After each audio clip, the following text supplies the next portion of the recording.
ভিক্ষা দেয় নাই। আর যুবক, কিয়ামতের ময়দানে যে সমস্ত দুনিয়ার যে সমস্ত বিবিরা স্বামীর অনুমতি ছাড়া বাবার বাড়ি যাবে না, এমনকি দুনিয়াতে ফকিরকেও ভিক্ষা দিবে না স্বামীর অনুমতি ছাড়া, ওই সমস্ত বিবিরা কিয়ামতের ময়দানে হযরতে ফাতেমার সাথে জান্নাতে যাবে। যুবক বলে হুজুর মিলে গেল, এইবার বলেন তো দেখি আম্মা জান আয়েশা কোন কারণে জান্নাতে যাবে? এবার ডেকে ডেকে বলতেছেন আম্মা জান আয়েশা রাদিয়াল্লাহু তাআলা আনহা উনি নবীজিকে গোসল করে দিতেন।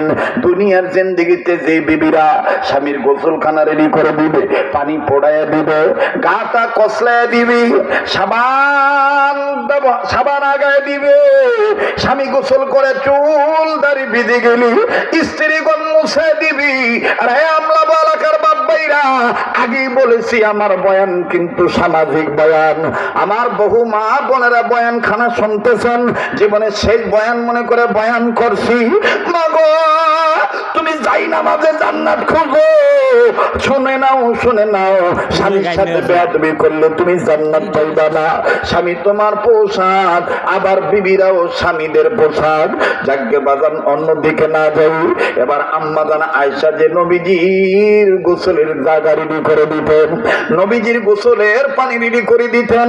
দুনিয়ার কোন নারী যদি বিবিগণ যদি স্বামীর গোসলখানা এরকম রেডি করিয়া দেয়, কিয়ামতের ময়দানে আমার বন্ধুগণ এই বিবিগণ আম্মা জান আয়েশার সাথে জান্নাতে যাবে।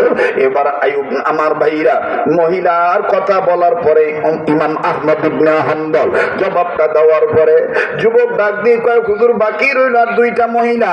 এবার বলেন তো দেখি 4 নাম্বার বিবি রহিমার সাথে কেন বিবি রহিমা জান্নাতে যাবে, আর রহিমার সাথে কোন কোন নারীরা জান্নাতে যাবে?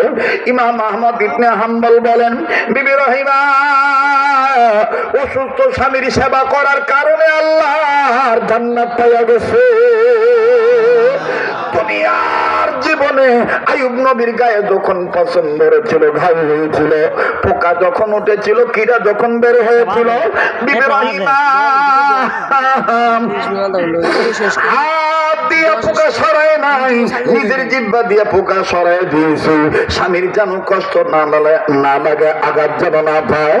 ঠিক তদ্রূপ দুনিয়ার যে বিবিগণ অসুস্থ স্বামীর সেবা যত্ন করবে, অবহেলা না করিয়া, স্বামীকে অমান্য না করিয়া, স্বামী যতদিন বেঁচে থাকবে অসুস্থ স্বামীর সেবা যত্ন যখন করবে, ইবাদত মনে করে আল্লাহকে খুশি করার জন্য, ইমাম আহমদ ইবনে হাম্বল বলেন কিয়ামতের ময়দানে এই বিবিরা আইয়ুব নবীর